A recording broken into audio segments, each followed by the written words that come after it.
How do I tell the rear-end gear ratio by the VIN number? Determining the rear-end gear ratio by the VIN number isn't straightforward.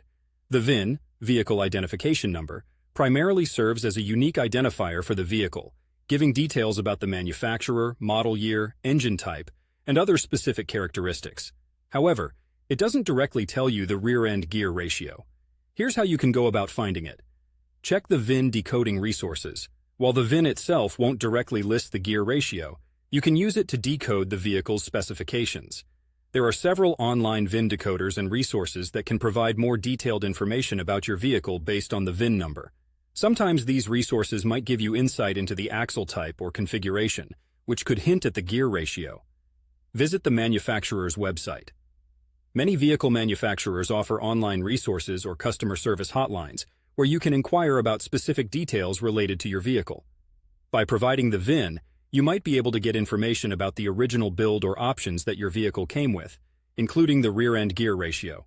Look for the axle code. On many vehicles, especially trucks, there is an axle code or tag located on the differential housing or inside the glove box, on the door jamb, or even in the owner's manual. This code can then be cross-referenced with a manufacturer's axle code listing, which will tell you the exact gear ratio. Contact your dealer. Your vehicle's dealership can also be a valuable resource. With the VIN number, a dealership parts or service department can often access the vehicle's build sheet, which details all the specifications and options the vehicle was built with, including the rear-end gear ratio. Perform a physical inspection. If all else fails, you can always perform a physical inspection to determine the gear ratio. This involves 1. Jacking up the rear of the vehicle so the tires are off the ground. 2. Marking the drive shaft and the rear tire. 3. Rotating the tire one full turn and counting how many times the drive shaft rotates.